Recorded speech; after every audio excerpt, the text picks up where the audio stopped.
And talking on a chilly and sort of cold night before the holidays, so I'm appreciate being here because I was like, oh, I'm going to talk to one person or two people.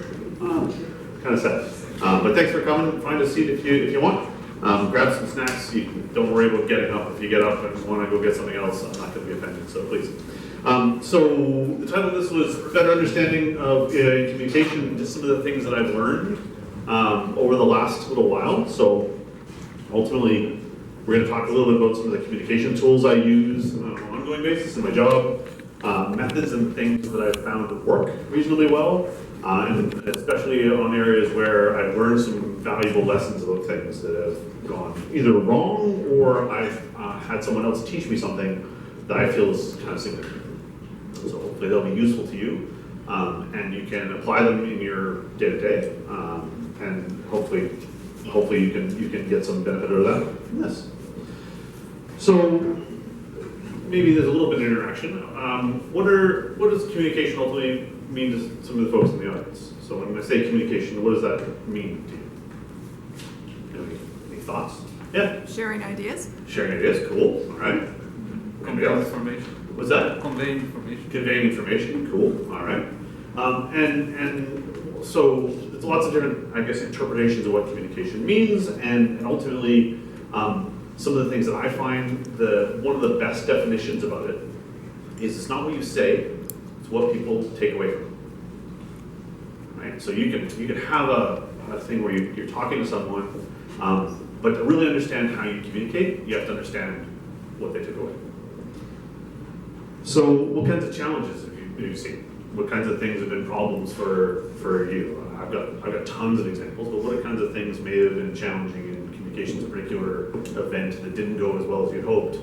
I have that almost daily, where sitting talking to someone, it's like, oh, I totally didn't intend that. How come that's what I did? But what are the kinds of challenges that you run across? Anyone? Yeah, please. Somebody's background means that a word means something to them that it doesn't mean to you. Oh, that's brilliant. Yeah. So somebody's like basically context is different than yours, and it means totally different word. Yeah, that happens to us too, right? Where we talk about a particular, especially tech term, and it's like, oh yeah, no, I've heard that, but I totally meant something different. It's like, oh, we wouldn't even know that. That's a good one. Yeah. Anyone else? Yeah. Some people are just difficult and don't do what you say. Okay. Some people are difficult and just don't do what you say. True, right? So we can talk a little bit about some of these things where there are reasons for that, and potentially I can explain what a tool that has helped me get through that in some cases. So cool. We talked a little bit outside already, and some of these things are, I think, common sense. Practice. When you communicate with somebody, especially around something important, and often people don't understand the importance of what they're trying to communicate. Practice is essential. For us, one of the things that we do is we use our organizational structure. Now, this may not apply to all of you, but we use our organizational structure to communicate particular key communications. And one of the things that we do this is we'll communicate from me to my team, and that team will then communicate to another team, and so forth. There are some things you can use around methods, and this isn't about hierarchy. You can do this for pretty much any communication channel. And if you think about it from a bullseye perspective, right? You've got the center of the person doing the communication, and then you've got circles and rings of that communication is going to flow to outwards, right? And it really can amount to, sometimes that's organizational hierarchy, sometimes that's things where the people who are far removed from a particular communications point or purpose. One of the things you can do is be conscious about your practice in how you apply it. So you might deliver a message, and then one of the things I've seen really quite effective is have them give it back to you, and then refine it. And then they deliver it, and they get given it back to by the people that they give it to. And I know it sounds kind of silly, but in the end, especially when you're talking about organizational hierarchy, what you end up with is the people who hear it last, right? I'm CTO, so CTO, VPs, managers, employees, there's 4 levels. That cycling of me to my VPs to their managers to employees, that whole cycle, right? Means that by the time it gets to the employees, especially the kinds of things I communicate, it might be around budget, it might be around particular change in our strategy or whatever. It means by the time the employees hear it, it's the most practiced it's ever been. It's the most refined it's ever been. And it's that whole process of what matters to each of those particular sets of individuals. And it doesn't have to be hierarchical that can apply. It really is about, hey, I want to have a broad communication out. How do I apply this and how do I practice it repeatedly?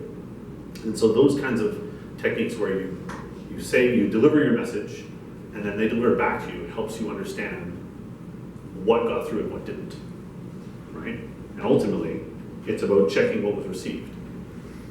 So doing that purposeful communication and replay back to you allows you to check in and say, oh, you totally have a different interpretation. Or, to your point earlier, they took different interpretations of the words I used, right?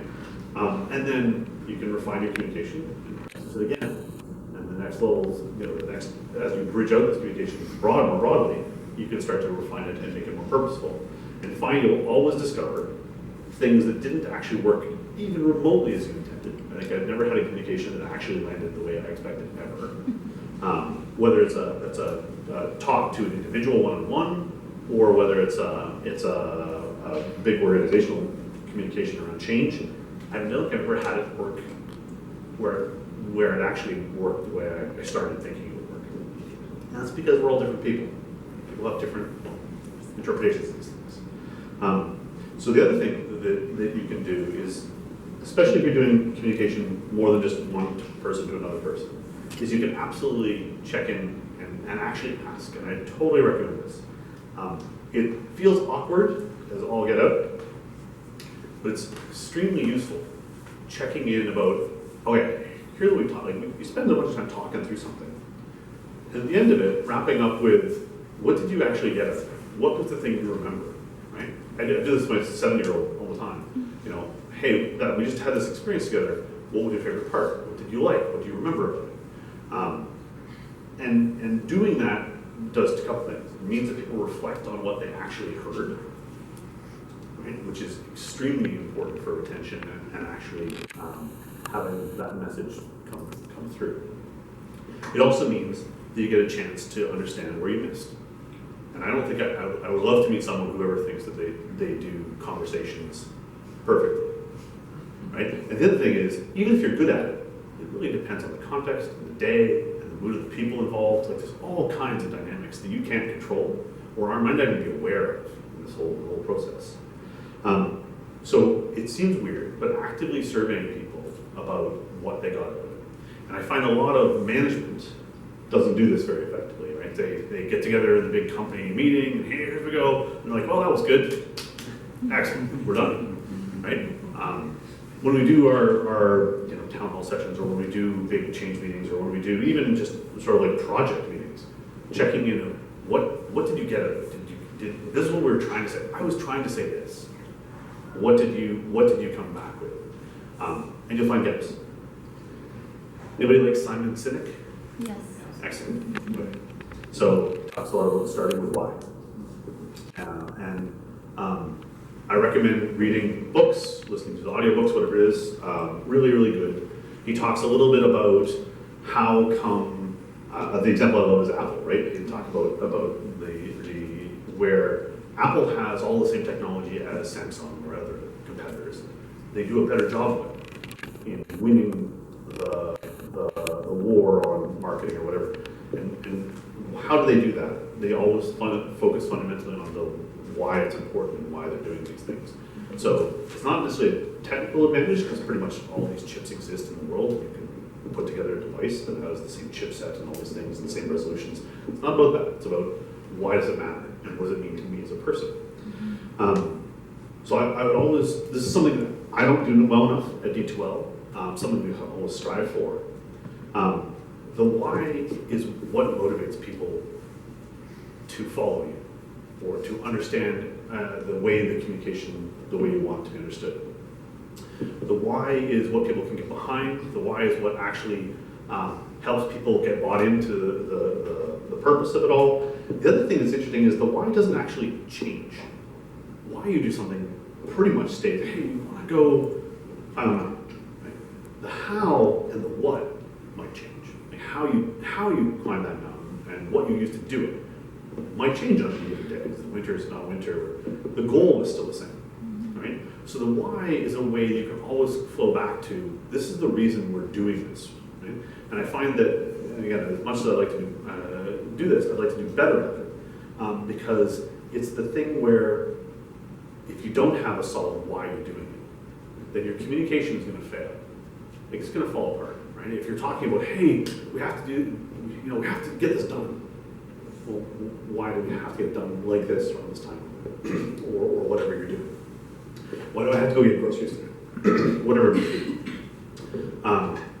If you don't have an answer for that, then I guarantee, well, at least my experience, and I've lived through this a lot, the what only gets you so far, and the how only gets you so far. And when you're talking to people, trying to figure some of these things out, yes, you need to have some understanding of how and what you're trying to accomplish, what you're going to accomplish and how. But the why is the thing you have to agree on. Because if you don't, then whatever work you put on together is going to have differing goals. It's going to have different purpose to it. And you're going to see that as you work together. So I believe fundamentally in communication as a key driver for making sure that you're aligned to purpose and that you're actually working towards sort of a common set of understanding. And so spending time focused on that. And so think back and reflect on some of the conversations you have on a day-to-day basis and how often the why comes up in the conversations you have, right? And it's demotivating in lots of cases where you don't have those kinds of conversations. It's also challenging you as a person who is, if you're doing communication, presumably you're doing it for a reason, right? And so the example of do this because I tell you to is not really, it's not a why, right? It's not very motivating, it's not very fundamentally going to get somebody working collaboratively around what you're trying to accomplish. And I think that you always can win the day if you go back to why do we care about this? And for D2L, it's all about educational change and trying to be transformative learning and make sure kids and students have equal opportunity to education and like believe that fundamentally changes the world. Right? That's why we do these things. But sometimes we lose that in bridging between that mission and hey, I implemented this particular feature. Right? And the more that you connect to, hey, I did this, I made this easier for a teacher to teach someone today because I changed this around how they grade or something. It connects back to that whole purpose. And if you can't do that, then you have harder times getting people bought into things, getting that whole communication flow effective. When I did presentation training, we were talking about this a little bit earlier. When I did presentation training, one of the things that came up was that the who you are matters a little bit. The what you're saying matters a little bit. But the how you say it is the part that may loses or wins the audience. And so a lot of it's about, hey, there's the standard patterns I think probably people have seen. Again, common sense. Tell them what you're going to tell them. You tell them that, and then you recap what you told them. And that's a standard pattern for things. Same as practice is a standard pattern for things. But you can lose them very quickly if you don't focus on the how. Are you rehearsed? Are you practiced? Especially, it's an important thing. I do a lot of improv theater, and one of the things in improv theater is you don't say something unless it's worth saying. And it's called the concept of $1 million words. So you don't want to waste time doing a particular theatrical sort of scene, saying things that are purposeless. So when you think about okay, if the things we say when we talk to someone, and whether it's just like, how was your day, right? Or, hey, how's this project going? Or, what do you think we should do to solve this problem? These are all purposeful questions. You can't be invested on how you say it and actually care about what the answers are going to be. Then the person talking with you is not going to care either. So a lot of it is, and we go into a lot of scenarios in the world where the people that are part of our communications are not genuine. It's not hard to be genuine about things and care about things.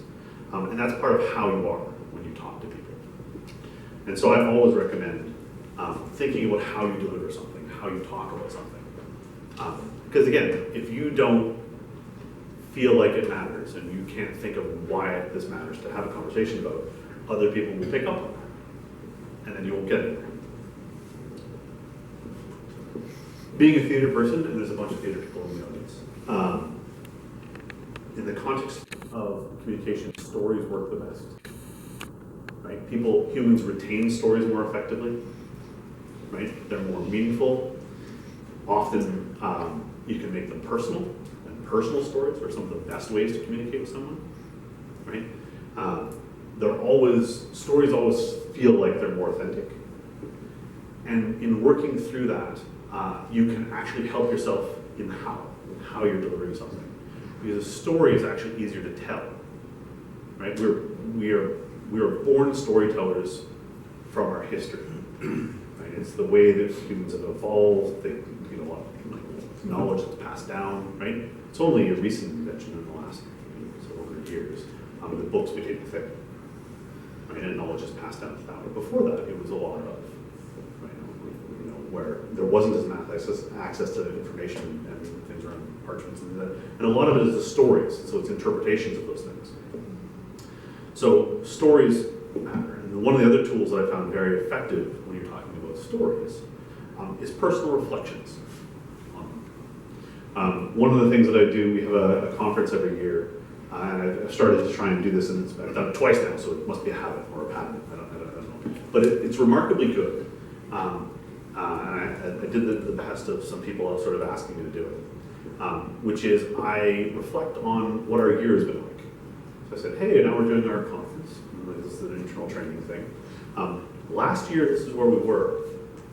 And then we did all these things, and I watched these people do this well, and I watched people have some challenges with this, and this is where we are now. Right? So you take them through that journey, that arc of, hey, we've all lived through this. And it became much more compelling and motivating and memorable, right? And in that whole process, the other thing that I thought was really interesting is I also reminded people of things that they forgot, right? So in my personal reflection, I have a different view of it than potentially other people, right? People who work with me are working heads down on particular projects or problems, and they sometimes don't see all the change that's happening in the company and organization. And so working with them, I can, in that retelling of where we were to where we are now, I can talk through, this is what happened, whether you remember it or not. Here's all the things that you had a hand in changing for us. And it talks a lot about the narrative of the good to better kind of conversation. So that whole storytelling piece and making it a personal reflection, make it more compelling. I don't know if any of you have kids, but I do this all the time with my 7-year-old, where I say, I remember when I did this as a kid, and that was tough too, right? I understand how you're feeling about this. I had a similar experience. And that makes it more connected between us, because communication is all about connecting with people. And so I found that particularly helpful. That one's probably, since I'm such a theater guy, that one's the one I like the most. Anybody know their Myers-Briggs or disc profile? It's a common thing, right? Yes, thank you, Dan. We all went through Myers, or we all went through disc profiles. This is an interesting tool, both for yourself and for others. If you don't know what Myers-Briggs or disc profiles are, they're essentially a personality typing exercise. It's based on psychology and lots of studies, and it's got some pros to it, some cons to it. It's a standard practice. You can go find lots of references to this on the internet. You can do your own test and see what you are. The value isn't actually how accurately it fits you as a person, because they're fairly generic, so they'll fit you reasonably. The thing that's interesting is it highlights your differences from other people you work with. And in highlighting those differences, it gives you better understanding and as a consequence, better methods for having conversations with them. So I'm an extrovert in Myers-Briggs, which means I talk before I think, right? And I'm through the process of talking about things, I refine my thinking, but I have to hear it out loud, and I talk. That's ultimately fairly dangerous because I'm also like high up in the organization. So often when I talk about things, people are like, "Oh, Nick said this. We don't do that." I'm like, "No, I'm thinking about it. Don't do that." If I have the same thought about it maybe tomorrow, then maybe that's something we can do. But right at the moment, I'm just sort of thinking. But knowing that, and then knowing and working with someone else who is an introvert, who needs time to think about things and process things, they need a different style of interaction when I communicate with them. And things like that particular example where I'm like, "Hey, I just did this presentation to you. Can I check in and see what you thought of it?" It's a bad idea to an introvert because they haven't thought about it enough, right? So giving them time.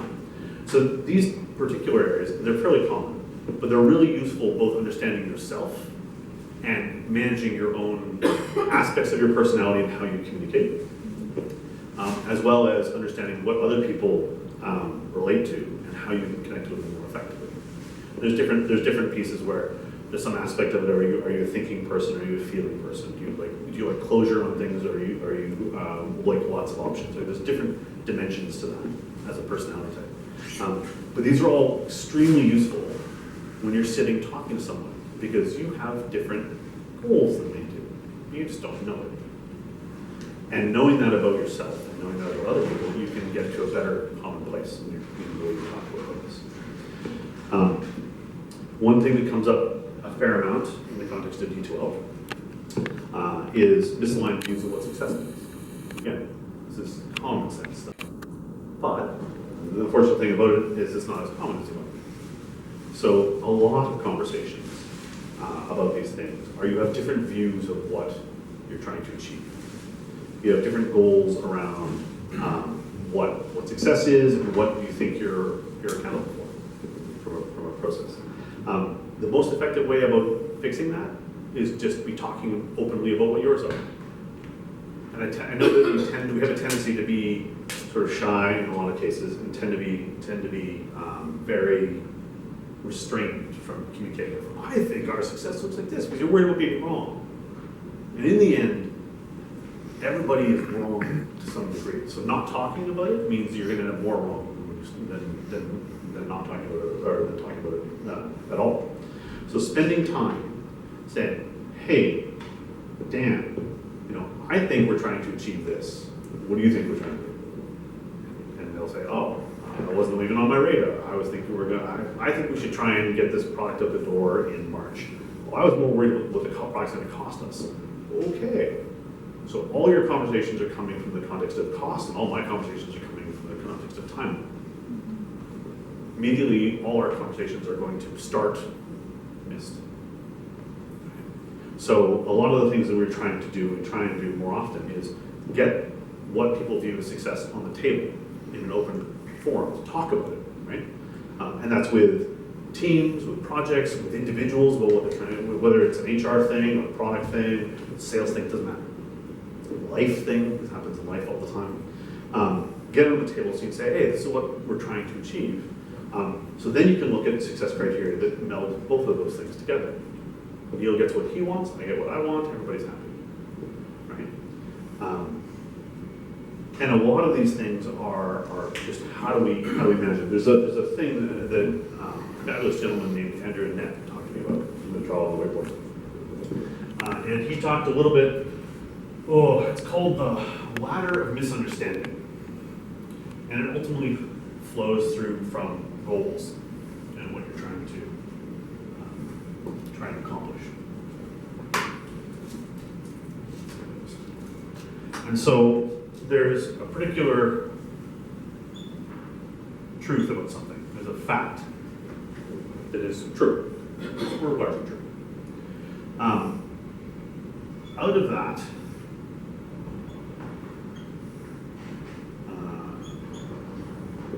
there's our own personal interpretations of those things. I'm not sure if it's factual or faction, I forget how you broke it down. But there's interpretations of those things. Right? So, that are my personal biased view on the truth. So everybody has them, everybody has some sort of cognitive bias towards something. It might be that what I value or what my success criteria might be might influence what aspects of this particular truth I look at and ignore others. Then, based on that particular sort of factual interpretation, there's a story or narrative you construct on why that's true. And I'll give you an example and sort of explain. And then from that, you really construct all kinds of different things, like a fantasy on why that's true, what motivations might be driving this ability. So a good example. This is the one he used with me.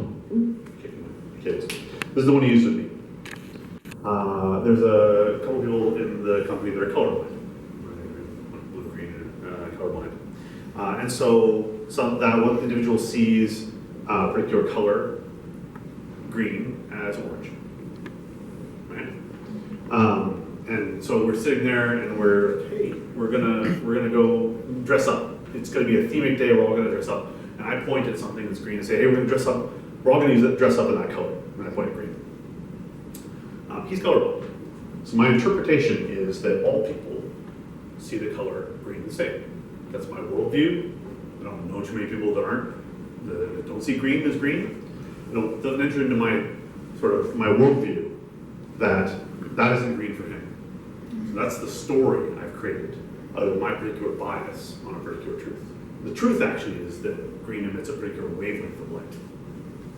That's the actual truth. He sees it as orange, and so he might have a better understanding that more people think it's green than he does. But he might think that I know he's colorblind, and therefore I think he knows what I'm talking about. And so I dress up in my green clothes, and he dresses up in his orange clothes, and he comes into work, and I come into work, and I go, hey, I thought we were doing this as a team. Why are you doing this? What's wrong with you? We're having a conversation here. So ultimately, I've constructed something that his motives now are in question in my fantasy world, based on the fact that we didn't have a shared understanding of what the actual truth was. And a lot of conversations in companies happen at this level. But a lot of backstory about why things are the way they are. And the way to fix this is drive back down the gap. And figure out, why do you think that? What's the thing you believe to be true? Why do you think that's true? Oh, you've got a different interpretation of this than I do. Here's where I deviate from that. This is my interpretation, right? But if you have conversations at the top level, it's not going to be an effective way to talk about anything. So Andrew does a bunch of coursework on it as companies leaned into it. And it's a lot of misunderstanding. He does a way better job than I just did. So I would recommend spending some time looking that up, because it's really quite good. It's based on a couple others people's work that I can't give credit for, because I don't know who they are. Really, really good stuff. There's also some things about how humans are motivated. So there's something I think we've heard of before, which are extrinsic motivators, which is I get paid money, and therefore I'm motivated. Extrinsic motivator. There are some things that are fundamentally intrinsic to the human species around what motivates them. They break down into sort of three groups of things. One of competence, one of belonging, and one of autonomy. There's different words for these things. Sometimes people use teamwork, sometimes people use achievements and things like that. This is mine in that particular order. And what I mean by that is I value competency first. I want to do a great job. That's what motivates me. When I do a great job, I'm happy. Makes me very happy. Second, for me, I want to do something that is beyond just what I can achieve by myself. I want to do it with amazing people. I want to do work really well with people in a team that are going to do something bigger than I can imagine, bigger than I can accomplish. Teamwork is huge. I care less about having direction over my own personal goals. And so if somebody says, I need to go solve this, great. I'm going to do it well, I'm going to do it part of a great group, awesome. But not everybody who works at D2L is in that order. I have people that work with me who are super keen on making their own decisions and being autonomous, first and foremost. Don't tell me what to do, I want to figure it out, right? That's my thing, I want to do that.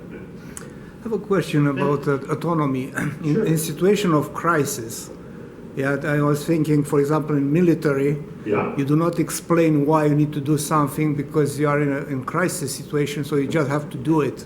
So in a highly hierarchical organization, sometimes it's hard to accommodate autonomy with explaining the reason why you're doing something. Absolutely, so that's fair. So when you're dealing with military situations, the crisis of the situation means you can't actually take the time to communicate around it, just go do it, essentially. And that's true, actually, that's true of every company, right? Like when our systems go offline, it's basically like we blocked a school. And so the rules are different for crises, right? That doesn't mean that it's going to be effective, right? It doesn't mean that me telling you what to do is going to necessarily be the effective best choice, right? It might be what I do under stress and what we go through. And this is another good note is everybody under stress behaves differently, right? But it might expedite some things. It doesn't mean it's going to necessarily be the best way. You're certainly not. If I'm telling you what to do, you're certainly not going to be motivated, especially given it like, hey, you need to do this. I might not be the expert in it, right? But I might have the stress reaction when I'm telling you what to do, and it actually might be negative. You might actually end up with a worse result because you actually know what you're doing, and I know less about what you're doing. But that's always a challenge, right? Is in crisis, it's all about how do you get out of crisis, how do you take the time to think about what your response is. Crises, in military, and military does a very good job of not reacting quickly to things. They react as quickly as they need to, but not, hey, let's push a button and that's going to be a problem for people. It's all about how do I get calm and how do I manage this crisis and what are my trade-off risks that I have to worry about. And that happens everywhere, military more consequence, obviously. And trying to go back to how do we manage that. But I would say that when you're talking about in crisis, it's super important. What's our success criteria look like? What's our goal look like? Are we on the same page? Did you get a different message than I asked you to? Those are all things that would still apply in crisis. Because if someone responded to you and we don't have a shared goal, and they didn't actually understand what I asked them to do, your crisis is not going to really be averted. So you might have less time to think about the particulars on people personality types and give you the time to, I need you to think about this. It might be, I don't have time to think about this. I'm sorry, I know that's how you want to be. Let's get this done. Here's what I need. Right? The other aspects of how you communicate about it, what we're trying to accomplish, become much more important when you're dealing with crisis situations. And we have that in software. When things go wrong, what's our problem? What are we trying to achieve? What do we want to see? Who's doing these things? So, totally awesome point. Totally awesome point. The big challenge for this is if I don't treat people who have autonomy, if I don't know that about people, I will expect them to be the same pattern as me, and they will be motivated or not motivated based on how well they match to what my particular motivations are. So think about that. There's also a thing that, again, called moving motivations, again, from the Management 3.0 framework, which is really useful, again, taught by Andrew and others. It can help you get more refinement on particular motivations for people, right? There's other things. They're not just those three. You can go into a lot more detail and depth. But if you're misaligned, you're going to find that people don't actually connect to what you're trying to accomplish or what you're trying to tell them. Have anyone in the room ever had the challenge of thinking something was communicated well and done and finding out it's not? Okay. Mine almost my every day. Something I've learned over the last 10 years or more is that even when you think you're done, you're not done. And you need to continuously communicate about it longer than you ever expect.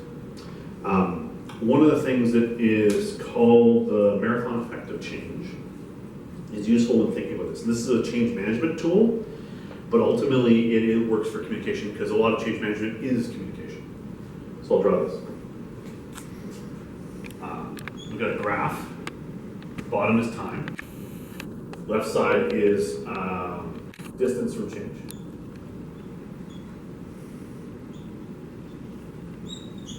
So often, if you're close to the change and you're far away from the change, sometimes these are the people in charge of your company and the employees of your company. You can think of it that way sometimes. It doesn't have to be. It really is the distance from the change. The people instigating the change are on board pretty early. So this is representative of the old way or the current way that we want to do something or think about something. This represents over here, the new way, the nirvana of, hey, we've done this, my communication has been complete, I've gotten through to everybody understands it, it's awesome, great, we're all now coming into work at 9 o'clock in the morning instead of 8:30, right? Something, doesn't matter. And in the middle is sort of the unknown. And so this is all about your proximity to the change. So this is a common thing in communication, where people believe that once they've said it, it's been communicated. And that is not even close. A lot of things, again, you might say it in a frequent times. We even have some cases where people think about it and think they said it to people, but they didn't actually. It happens. And so you've got a whole bunch of people who haven't heard you say the thing you're saying. Hey, we want to take a new direction in our technology, or we want to take a new direction in the way that our company is working on their projects, or we want to change the way that we're even maybe rewarding employees, whatever it is, right? I'd like to have people think about what our vacation policy is, like whatever it is. So I'm already there. I'm already thought through that. The communication is done because it's a feedback loop in my head. I'm good, right? As you get further and further out from the people that are close to you thinking about those things and the people you've told about it, there's a whole set of people in the company that might not have heard those things, who are happily working the way that they're working. They're coming in at 8:30 and know nothing that people are considering changing the work day to start at 9. So never heard it, don't think that's happening. And so if you don't communicate constantly through that change, then they won't actually ever get it, which means that people will, down here, might never hear it. Some people will hear about it, but not really get it from you, right? And this goes back to the whole repeat and how do you replay these things and how you get feedback on what resonates with people and how do you improve it. They're not going to get feedback, so they're not going to actually hear it from you, so they're going to get confused about what the actual reality is. Are we supposed to come in 9? Are we supposed to come in 8:30? I'll come in 8:45. I'm not sure what I'm supposed to do yet. And then over that time, nobody really helps them bridge to, no, actually, Neil said that we're all supposed to come in at 9. That's what he said. He's a great guy. We're all coming in at 9 now. Unless you can help them to the new way of doing things in a consistent communication path, then they're going to stay in this confusing state, or they're going to regress to the way that it's safe. They know these things. Hey, it's safe. I'm going to come in at 8:30. No one's the way I've always done it. Nobody's told me to do otherwise. So yeah, I heard there's some changes, but I don't know what they are. And the mistake that happens in communication when you're talking about change management is that people stop here. They think once I know about it and I've said it, it's done. And the reality is, you aren't done communicating this particular thing, whatever it is, until everybody is across the line, no matter where they might be. And in reality, not everybody gets across the line. There are some people who, depending on what kind of change it is, they might not get there, but the majority of people. And if you don't do that, then you're failing in your path to communicate what you're trying to communicate. There's other things where people who early stages think that they're done do this. They're like, oh great, that's done. So I'm going to start newer way. Right? Then what happens is this becomes, and they really don't know what's going on. So being mindful of your communication, being mindful of how you relay thoughts to people, being mindful of what you tell people and how they are interpreting it, taking it, and actually managing to understand those things.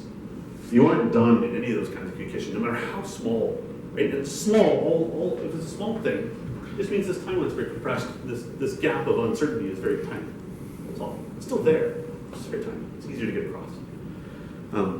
So thinking through that, you have to think about what your consequences are when you're talking about things.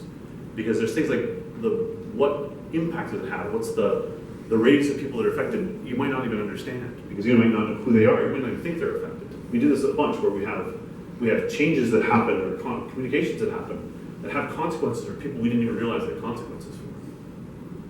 Right? And you discover those things, you're like, holy crap, we have to do better. And we have to think through it. And we have to help those people that we didn't even know would be affected by this communication.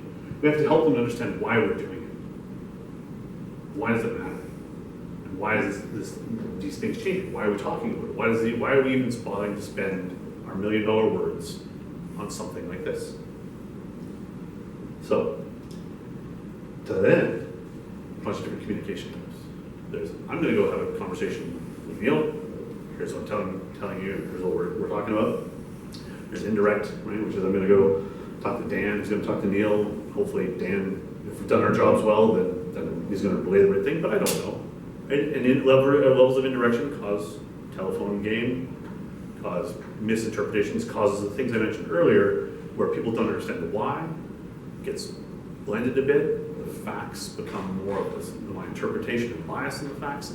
These are things that are challenges with indirect communication. But the most important one I've seen, which blows my mind, and again, I wish I did it better, is your role model behavior is probably the most telling thing about any communication you do. Meaning, it's this what people often call the say-do gap. I'm saying one thing, and something else is happening. And it's all about how you role model what you're trying to communicate. If you're trying to get somebody motivated, but you act not motivated by it, how would people be on board with that? Again, it's common sense, but I don't think people often understand how you present yourself and what you give off. Because you're not thinking about it. I'm not communicating right now. I'm not talking to anybody. It doesn't matter. You always are. People are always observing, and those are way more powerful, and people put way more stock and stake in what that means than what you say. So again, making it genuine, making it line up well is pretty important. Again, not rocket science, but critical. One thing that was useful to me, I did a press analysis and education seminar where I basically taught how to talk to the press, which is not quite as I expected. They have something called SPAR, which a lot of people use in the press. And what it means is all conversations and communications with press people sort of follow a pattern, or generally. And actually, I find this really useful just in any conversation you're going to have. A little more complicated to get into a point of crisis, probably not a useful tool to use. But when you're talking about important communications, this feels like a useful pattern. So you describe the situation in the world, say, or the state of something. This is the situation. Hey, we're doing a presentation on communication. That's the situation. The problem is, Nick's not sure how well he's going to do it. So you describe the problem that exists in the world, the situation. Then you say the action you're going to take to deal with the problem. And then ultimately you're going to talk about what result you got by taking the action to deal with the problem that exists in the world. And that pattern does a couple things for you. It gives you reflection points to go back to. And it's important, it's particularly important when talking to press, because what it means is you can go back to, press tend to take you and ask you challenging questions that might be off the narrative of the thing you're trying to communicate. You can always go back to a level around.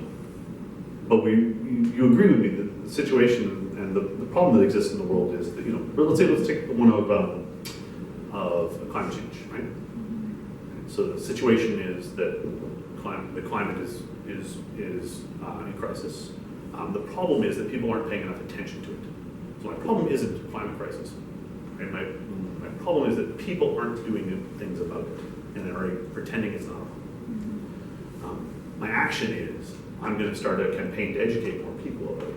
And the result that I got, this is often after the fact, the result I got is I have another generation of kids caring more about it because of the things that I did in their schools to educate them more effectively, so that they're a better generation ahead of where we are to improve the problem of people not paying attention to it. And so you can loop these things back that help you structure your story, but also keep you on point when you're actually communicating about things. And bring that, this is a little more for public-facing communication and a little bit more for structured, you want to get a point across and you want to stick to that point. But it's a useful tool. You can also go look it up on the internet and say, here's some example spars, and they exist. So I found that pretty good useful.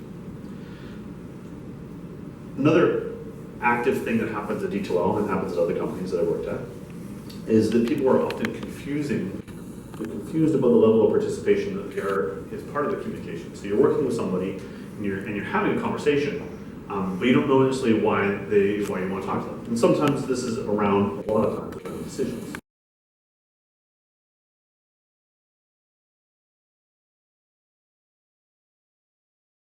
Right. And You have to think about your own motivation. most of this is about you, right? Like this is like, what's my stake in this, right? And and the problem that people have challenges with, they talk about it and they communicate things as if they're talking to themselves, because that's what they know. And then to your point, that is not what everybody's different, right? That's how you get two people that actually agree with each other but are arguing. Right. But you're thinking sell or consult, Yes. and people are, and the other person is thinking, no, he's just beating around the bush, and in the end he'll tell me. He'll tell me what to do. Yeah, Yeah. exactly. Right. And so you spend so much That's all time for- just talking around that problem. Yeah. Right? And I've actually done this in meetings. I've said, here's the deal. I think I'm the one, I think this is your decision. I'll say, this is an advice. I need you to listen to what my guidance is, but ultimately, you're the one that's going to make the decision. And other people are like, oh, I was thinking you were going to tell me what the decision was.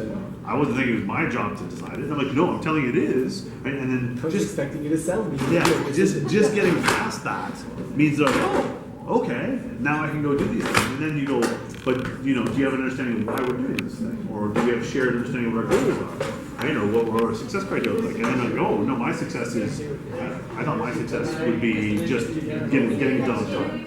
And I'm like, well, getting it done on time is great. I totally agree. I know that's valuable. We're talking about that. But what I need is, I need to spend more time than maybe we usually do figuring out this future thing, right? We need to figure out how it incorporates into our future 2-year roadmap of technical change or whatever. And they're like, oh, I didn't know that was what you wanted at all. And that's why you talk about it, right? Because in talking about it, it's so much easier if we just talk about it all the time, but it's human nature to be sort of like apprehensive of these things, especially in the context of jobs where people feel like the thing they're valued for is their expertise. And if I'm asking questions or I don't know the answer to it, I'm not the expert, and therefore I'm not as valuable, right? It's not the way it is. Yeah. Nobody knows everything, and everybody's perspectives are different. How do we incorporate them? Curiosity is number one, right? I care about knowing and understanding why it works and all these things. Other people might say, my entire thing is I want structure. Right? And so when you start to look at these things, you can start to have conversations about, we have a different perspective on what matters, right? And then you can have a much deeper conversation about what you're trying to achieve and how, and then you can also start to break down why certain people react to certain things differently or are motivated by things differently, and might respond to a particular kind of communication and not respond to another one. Because I'm not talking about the structure of it. I'm talking about the fact that we get to experiment. Won't that be great? And when somebody sees, that's all chaotic. Yeah. Experimentation is chaotic. I don't like that, right? And so here's a good example. That's curiosity and experimentation is a development mindset. Let's say order is maybe a financial mindset, right? So experimentation might say, you're wasting money because you don't know what you're doing. How come you don't know what you're doing, right? Shouldn't you know? You're like engineering people. You should already have it all figured out. It's like, no, but we can't figure it all out because we're still discovering how to fix the problem or solve the problem. So you got to give us time. No, but so then you end up like cross-talking in odd ways. So I find this particularly useful. The delegation poker and moving motivators are both part of something called the Management 3.0 framework, which is super useful running managers and like people who manage people through it, because it gives you a common language and a way to talk about things and how to apply it. From psychologists earlier on, we're getting close to it, is we all have some fundamental things that are based in our personality, based on how we grew up. So there are, as we grew up, we were a child, and we learned a lot of our behavior. As a child, we tried various things, right? Got feedback. We looked at our parents, and our parents role modeled particular behavior, which we analyzed as children and interpreted. We became an adult, we're rational, we think all our decisions are great, well thought out, planned, we're perfect sort of communicators, everything's great. This is about dealing with emotions and reactions to emotions in communication. This is the kind of thing you want. You want to have well thought out adult conversations. I don't know about you, but I don't have those as much as I like. And that happens again in all aspects of life. My wife and I don't necessarily not always on the same wavelength around, hey, let's both be adult about this kind of thing. Friends, coworkers, whatever, right? That's ultimately what you're striving for. Because when you're both like logical adults, they can talk about why they want to do things, agree on the success criteria of what you're trying to achieve, understand what motivates each other, understand who's making the choices, understand what the goals that you're going after are. Those conversations go really well, really, really well. Those are the best conversations, and they can be deep and meaningful, hugely deep and meaningful. Where it breaks down is when people are reacting and acting not like that. So there's two kinds of parents. There's the nurturing parents and the critical kind of parents. Nurturing parents are, you can do no wrong. You are wonderful. Everything you do is gold and fantastic, and no matter what you do, you amaze me every day. That's a particular kind of behavior that will eventually cause you some problems. There's also the critical parent, which is the opposite. Everything you do is wrong. Why can't you do anything right? You disappoint me all the time. I wish you could do better, right? And as a child, we've all lived through these things. We've all gone through it because parents aren't perfect, nobody's perfect, and these things come up to varying degrees. And as a child, depending on that, you assimilate a lot of that. So when you have those kinds of conversations, when you have, and I encourage you as a test, when you go back to your company, sit back and watch the conversations happen, especially ones that are hard conversations, and see how people are acting. I've gotten into conversations with our CEO where we're both critical parents talking to each other, right? We're both emotional, but we're coming from that mindset, right? And the problem is when you do that, your emotions win in those conversations, and you don't have constructive conversations about what you're trying to accomplish or what you're trying to talk to each other about. You have that whole parent sort of argument. Similarly, if you have two nurturing parents talking to each other, you never actually get to the deep, meaningful conversations of the problems you need to tackle, because everything you do is magic, and everything I do is magic. So great, we love each other, it's wonderful.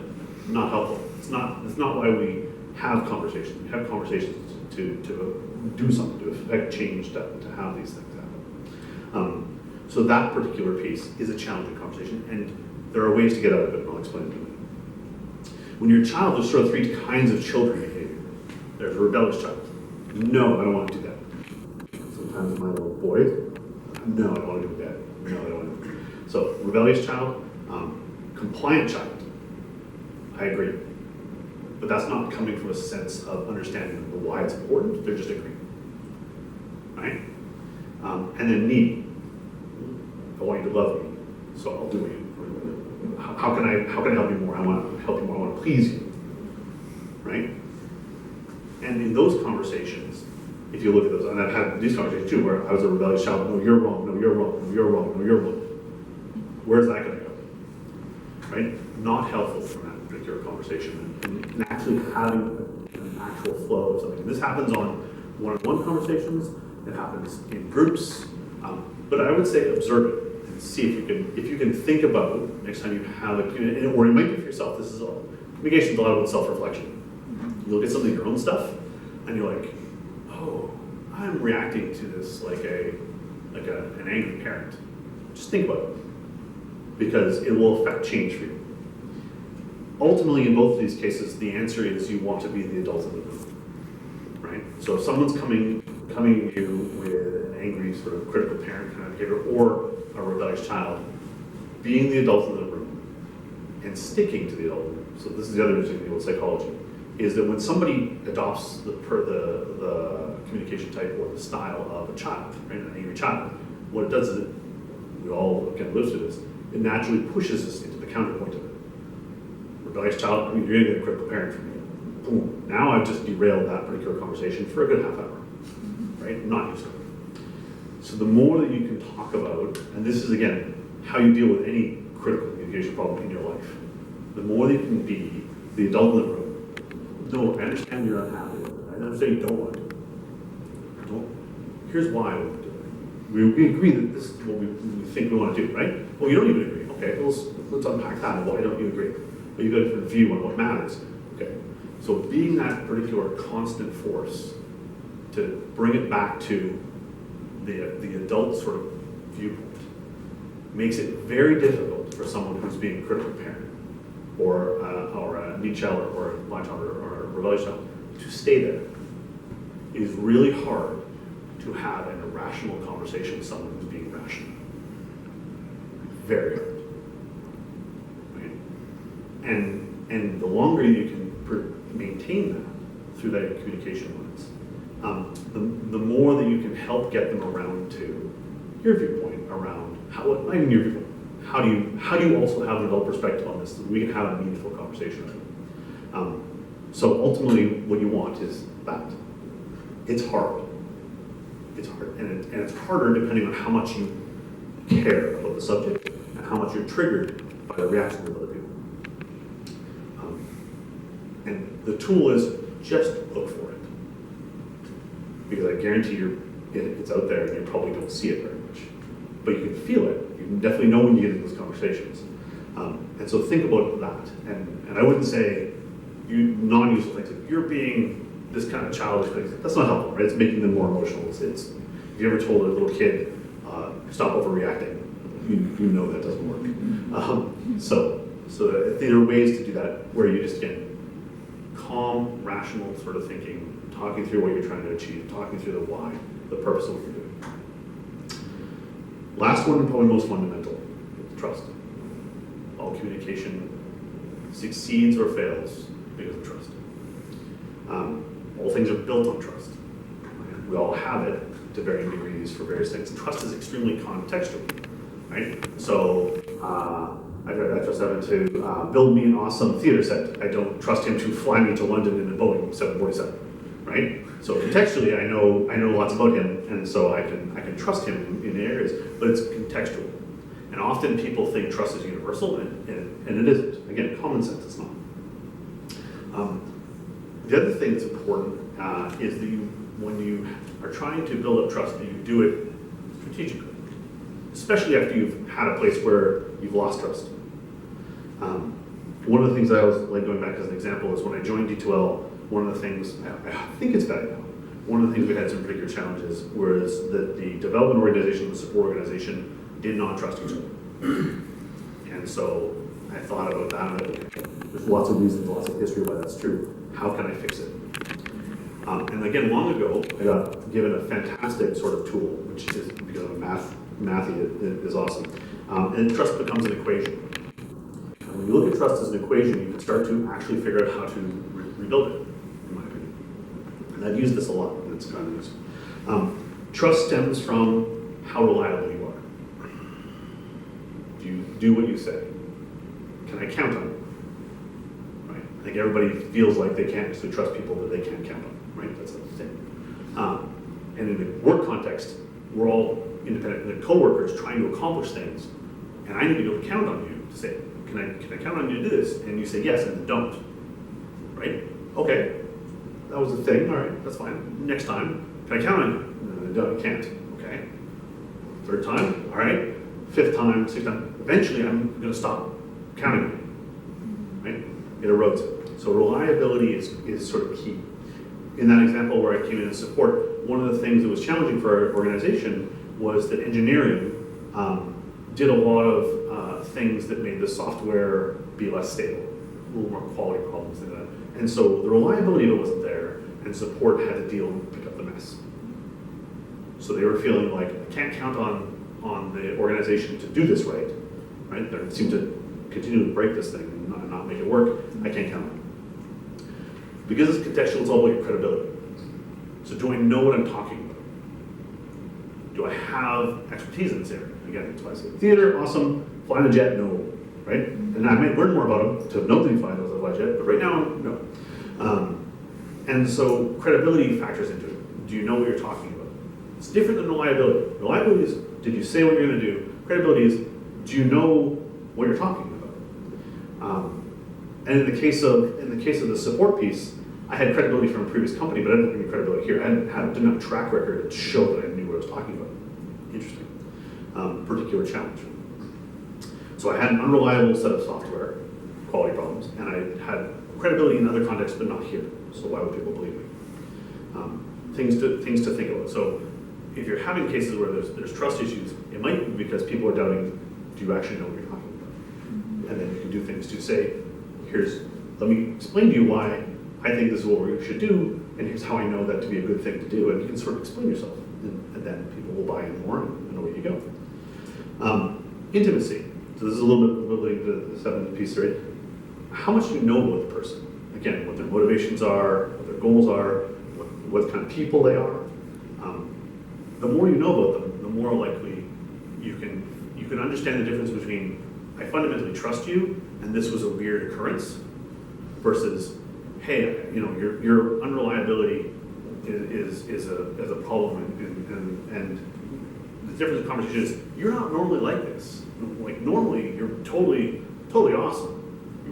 Stuff you produce is fantastic. That's great. Like I know that about you. So this reliability thing must be a minor thing. So good, trust is still there, right? But if I don't know you, and I only have things like reliability to go on, then trust will be eroded. So knowing the person you're dealing with, the person you're communicating with, and what kind of person they are, what their personality is like, what their Briggs is, what their motivations are, those kinds of things help you understand them better. And these kinds of things are why you trust your loved ones more than anyone else usually. The last one is it's all undermined by people being out for themselves. So if I ever think that you are out for yourself, that's done. Right? And so the challenge there is that, again, things that affect whether people judge you as being out for yourself are things like role model behavior. Right? It's about what points you emphasize when you communicate, how you're talking about something. Are you inclusive or are you not? These are still challenges that we have at D12, right? When we talk about things, like I have a set of people that sometimes don't feel like I'm talking to them. Things for me to improve on. Because I'm not invested, and they don't feel that I'm invested in them. I'm out for other people's agendas, not theirs. That means that communication and that trust that we have is going to fall flat. So I might say fantastic things, I might have a great message, I might even check in with the one part of the organization, they're like, that was fantastic, we're great. Other check in with the other organization, oh no, I don't believe anything you say. Again, if people are seem to be acting in their self-interest, it undermines everything. So in that example, when I joined the company, we had generally unreliable software in lots of ways, or support felt that we had. I didn't have much credibility yet in the company. Nobody really knew me, right? So they don't, hey, am I a good person? Am I a bad person? Am I going to continue the agenda of making product defects be a problem? So I consciously sat back and said, the best way I can re-win trust in these organizations is I can show that I am not in it for myself. So I actually did something that was fairly not particularly good for the engineering organization. I went to the sports group and I said, I'm here to make sure that you get what you need out of our organization, and I will back your goals over mine, right, until we get this fixed. And that gave me a chance to increase our reliability, give you a little bit of credibility, and rebuild that trust. But it really did take that. I had no other tool but to start with, here's what we're going to do, and here's why. Because I care about, I can't be successful unless you're successful. Let's make sure that I can fix this for you. And I find this particular view, when you break it down, you'll often find one or two of these aspects are the reason why things have fallen apart in your communications and how you deal with people. And you can look at how you consciously and strategically rebuild those things. Because once you know somebody is unreliable, you can do things to fix that. Once you know that they don't think that you know what you're talking about, you can work to fix that. Once you think that they think you are only out for yourself and don't have any of their success or goals in mind, you can fix that. Once they understand more about you as a person, and that, hey, we have the same shared purpose. We're trying to do the same things. I care about this company as much as you do, or whatever. Or I care much about this particular project as you do. You can start to rebuild those things. And I found that one's the hardest one, because if you don't have that trust where people can hear you say something or talk to you about something in a genuine and authentic way, and you don't have that trust of you yet, it doesn't help, no matter how good your message is, how much you want to talk about something. You have to establish that first. So, useful. I found it particularly useful, and I've used it a lot in context of this.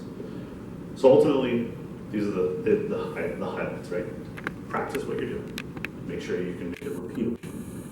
Use other people to help you practice and help you refine what you're doing. One of the hardest things that we find we do is we have to talk to an audience of a whole bunch of different people with a bunch of different job sets, which means they all have different views of their goals and their success criteria. And that's really hard to get a consistent message that's going to work for everybody. So practice it, and then maybe dividing how you communicate about things is helpful. Check in with people, make sure they understand that they picked up what you laid down, right? And keep working at it until that feedback loop is what you expect it to be. Start with why, because of that's the thing that motivates everyone. And how you deliver it is important. So think about put yourself in the shoes of the people that are listening to you, and how do you think they're going to take it. The story piece matters. And then just fundamentally understanding how people think about things, and that it's different than you, and understanding yourself and the people you interact with whenever you talk to someone is fundamentally important. So hopefully that's some helpful things that might be useful to you. I certainly have used any given one of those things in different contexts all the time. There's a lot of people who do a lot more thinking and better thinking about this than I do. This is just sort of things I've picked up over a number of years that have been useful. And when I say that, I don't mean useful only in my job. I actually mean useful pretty much in any interaction I have with people. Right? I don't go around crafting spars about things on when we're going out for a beer, but ultimately, these kinds of things are useful in a much broader context than just work. And using them will help you have better interactions with people in general. So, hopefully that's helpful. Thank you for coming on a snowy night. And our next one, goodness, is, I don't know, do you know what our next one is? No? No? Okay. I'm not sure when it is either. So we have another one in the new year, so please come on out. And actually, I think it's going to be a technical one around, a serverless. Hold on, look. The next one. Next one is going to be big data Platform architecture. and the Lambda architecture. There you go. That's awesome. And when is it? It doesn't say.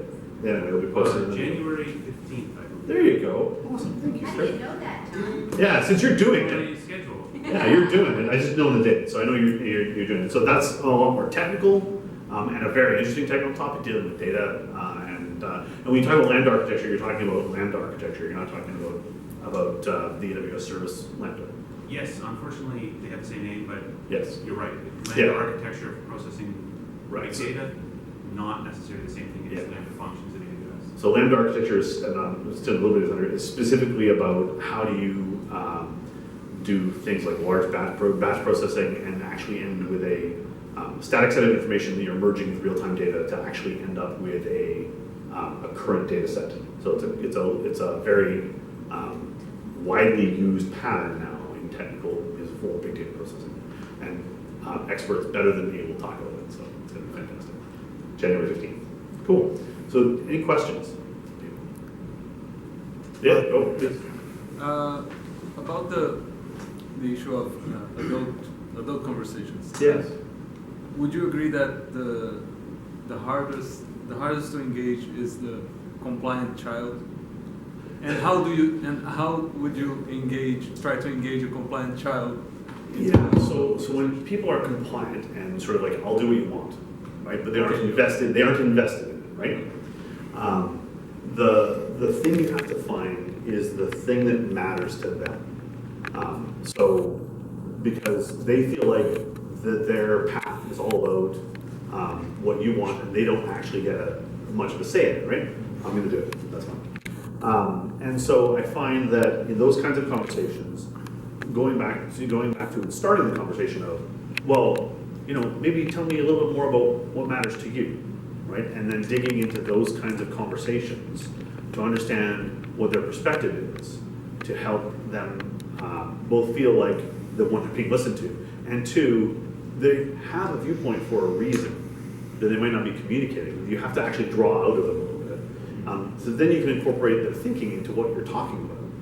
But you have to break them out of the, I'm just going to do what I'm told and not be part of the conversation.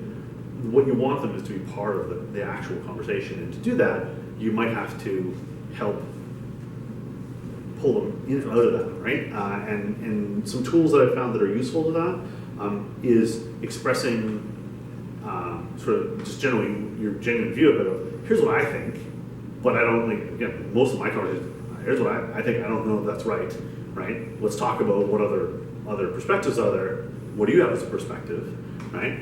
And then trying to different aspects to get them to open up and talk a little bit about it. Because then you can start saying, that's I didn't even think about that, but our goals sound like they're the same. So you try and then connect to it, what's the common ground, right? That they can then get behind. So they aren't just doing it because you told them to. They're doing it because they actually are interested in how do we connect and how do we say the same, serve the same purpose, and understanding that you have the same goals that they do, right? Then they'll be like, oh, okay, now it's hard though. It's hard. Certainly, I don't know. I've been on the receiving end of a critical parent, and it's not. So I think you're right. It is not fun because you're like getting yelled at, but it is easier to deal with, honestly, than it is to someone who isn't engaging and isn't having a conversation about something. Yeah. That's a good question. Yeah. Your talk about the definition of success reminded me of a recent video I watched of Martin Fowler talking about what the success definition between a waterfall shop vs agile shop. Yeah. So for waterfall is you are successful if you follow the plan. Right. And in agile if you bring value to the customer. Right. So this comes to the idea that all these issues about definition of success comes also in the discussion with the customer. What is their definition of success, and sometimes it's this conflict between, what are your true requirements and what I can deliver. Yeah. Well, and this is interesting because we had this conversation a bunch with customers where their definition of success doesn't include my definition of success, right? So there's a bunch of things about. I also want to make sure that I'm effectively operating the software and I'm effectively triaging the for their problems. Their view of success are all these features and requirements implemented, right? So often it's about bringing the customer into, but you also care about that the software is working, right? And then we can monitor it effectively and be like, oh yeah, of course I do. But they don't define it as success, right? So you have to bring a little bit of that, what's our joint success criteria into that, where it isn't always about just doing the feature set or whatever. The other thing is you talk about agile and waterfall. One of the other things I think we're doing decent at, I think we can do better, but I know certain groups who are really doing well at this, is success is also learning things and leveraging that learning going forward. So it isn't even about the waterfall of, hey, did we do the requirements, or the value to the customer, it's also about what did we learn through that process, right? Which is a lot about what Agile is about with the whole, retrospectives and sort of feedbacks and stand-ups and things of what was your challenges, how do we work together, what did I learn, here's where we go. So given that we're a learning company, we're trying to do more of that and make that whole learning dimension to it. We try always to make it be something that's as important as other aspects, like, hey, did we do the right thing, and did we deliver it on time, or whatever. Sometimes that's challenging, but we certainly try. So, yeah, no, that's a good point. Cool. Yeah, please. Back to the parent and child discussion. Sure. So for the other kind of child who is invested and is resisting what you say, so I'm a product manager and I spec'd out how the feature is going to work. Right. And the developer is supposed to build it, right? Right. Build this feature. This is what the feature definition looks like. Yeah. And so we sort of get these discussions of arguing, does the UI need that piece that was in the spec? And so we couldn't get to agreement on it. But at some point we have to sort of continue with it anyways, right? We can't sort of argue forever. So how would you handle that kind of situation? So the question came to your product manager define what the product is like. Development is potentially arguing does it really necessary to do all these things? Or is it the other way where development's trying to advocate for more things and you want to reduce them? No, the first one. First one, okay. So yeah, so you're like, hey, this is what it needs to look like. This is all the details. And Dylan's like, yeah, really? Do we have to do that? Do we have to make it look like that? So a couple things we do, and Christian's over there, who's the head of our UX dev and design organization. We do a lot of external validation. So it isn't just one person's opinion, it's several person's opinion. In fact, it's the people we're doing it for. It's the value that the customer is going to value it or not value it. So we do a bunch of those things, and that actually helps us because we often find that we're never start out perfectly, right? We never say, hey, we know it all and here we go. We learn a bunch of things through that process. And doing that in advance, either in mock-ups or whatever, helps create the argument and help everybody feel like they're aligned to, hey, no, this is necessary because of these things. It is hard to do it if you're hey, the product manager, this is the way it's going to be. That's hard, right? Because you're basically, so some aspect of trust is missing.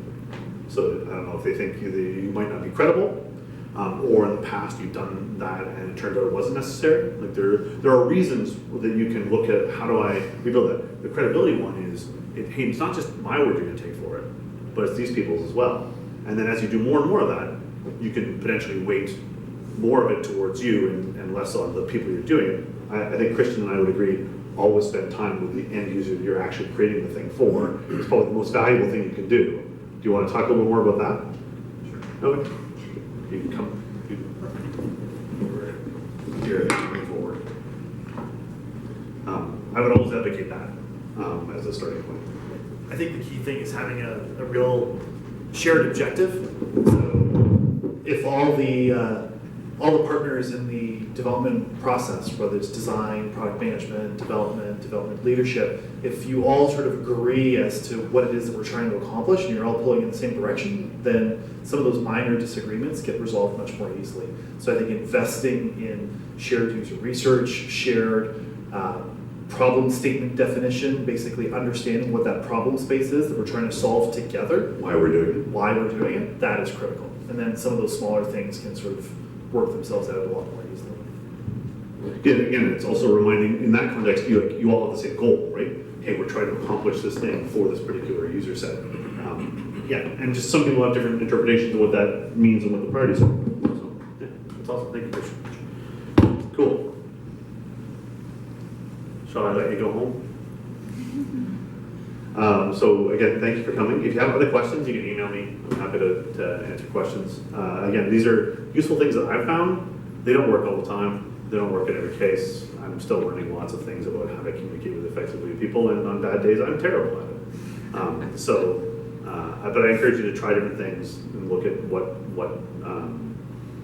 can be useful to you. And a lot of it's about knowing what you're trying to accomplish and knowing the people you're talking to. So, yeah, please. So do you change your method of communication based on the person who you Yes, communicate 100%. with? Because you are communicating with thousands of employees or anyone. So Yep. how can you tailor make your message? So individually, it's not that hard. You just have to know the people you're talking to. Although sometimes I miss, right, for lots of reasons. When you're doing broad communication, it's hard to hit everybody equally with a meaningful message. That's a really hard thing to do. And I haven't figured out what there is. I don't think there is a magic, answer to that.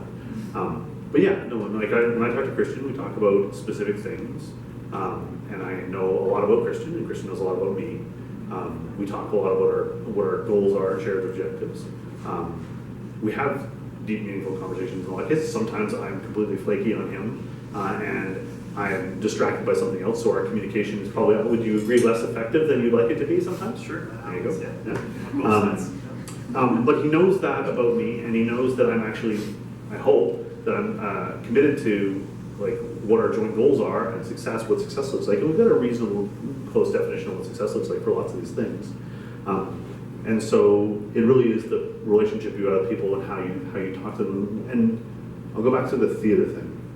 One of the things that I've found interesting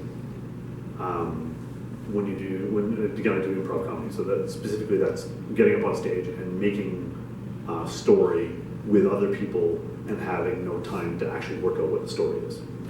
And the way that you do well at that is you take it on you as your job is to make the other people with you successful and brilliant, and everything that they count as ideas are like awesome. You try and support that. I find that a lot of communication, again, going back to the trust and the self-interest thing, the minute I'm trying to do something for my own means, in work, in life, in this, I run into challenges getting it done because people don't think that they're in there to support them. And so being genuine about, hey, let's try and be successful. Like this is our shared purpose. Let's try and be successful with this. Even when it's hard communication. So even when this happens on occasion where we have to let people go, right? The communication around that is always hard. One of the things that you can do is, and you know that about that, you know that people are going through these things. You can do better about being honest about what that communication means and what the impact is and these kinds of things. But you have to take the time to think about how you're talking about things, no matter what context it is, right? And think of all like the big life moments, right? When you talk to your parents about something important, when I proposed to my wife, right? You think about the things that matter in life and how you think about them and how much you care and are invested in it, and that it is a communication that goes well. And understanding how you think that person's going to take that communication. I think if you do that, all this other sort of stuff aside, if you're genuine and you care about people and understand where they're coming from and what your message might mean to them, and think about how they're going to react to it, I think you will do well. Even if it's a tough message to receive, even if it's something that is even not a world-changing sort of way of talking about things, caring about what you say is probably one of the things that is the most the thing that matters the most. My words are losing me. But it probably is the thing that matters the most. And a lot of people in this day and age don't put stock in caring about how they say something or what they say. And they don't think about the consequences when they say it. There's particular individuals in the world that we see who put out things and just not really think about what that means. So I think that's probably it, right? Is know who you're talking to and understand why it matters to them. So the intimacy part is very important because you need to know who you're talking to. Yeah. And I can say I do it better at this company than I did in my previous company. Because this company, there's 350-ish people that work with me. In my previous company, there was 1,500-ish. And so I didn't even know some of the people that I worked with. And for me, that was terrible. I don't like going to talk to people and not knowing even their name, right? Especially when they're working with you in a company. That sucks. Now, at some point, the people who run Google don't know every single employee. At some point, I guess that's how it works. So it's really about how do you convey and how do you talk to people that you can talk to. Just take the time. Yeah, Rob. So, in context of some of the, so for the difficult conversations with the parent-child stuff too, I think you did allude to it, in your talk, but be aware of your own buttons, having conversations. Oh, yeah, that's brilliant, yes. Be aware that you have your own buttons and that Yes. you might get triggered. So I talked a little bit about that, yeah. So Rob said, when you're in that parent-child conversation, be aware of your buttons or your triggers for that. And I said this, when faced with an unruly child, in real life, this is real child, real parent, you flip into one of those things. And what happens is it's a natural tendency to drive you to an emotional reaction to counter the other emotional reaction. And again, that doesn't help.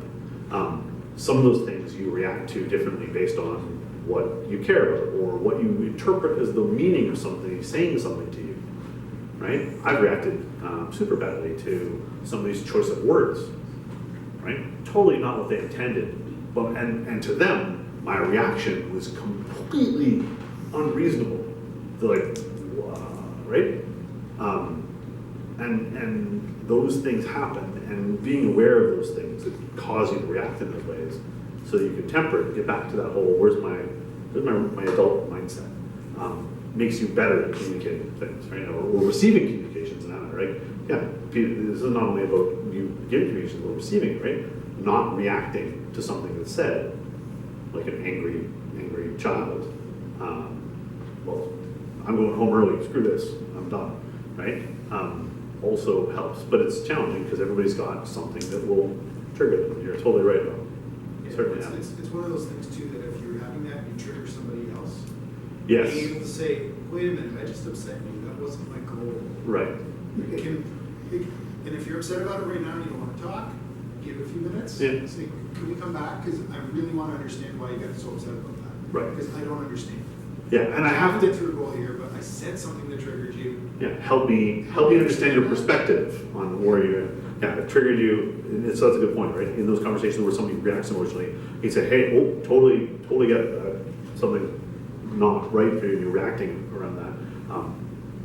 Let's talk about why, right? That's so passionate for you, right? And that helps diffuse again, bring it back to let's have a conversation about it as opposed to an emotional state about it. Yeah, that's a really good point. Thank you, Rob. Yeah. Anyway, good luck. I hope some of that was useful. And I wish you all the best in the rest of your December. Hope you have a good break. And we'll see you in January for an awesomely technical talk with Architecture, which frankly, there aren't too many companies in town that will be able to talk about that. Google, maybe us, a couple others, but it's certainly going to be useful if people are dealing with big data. So awesome. Thank you so much, and drive safe when you go out.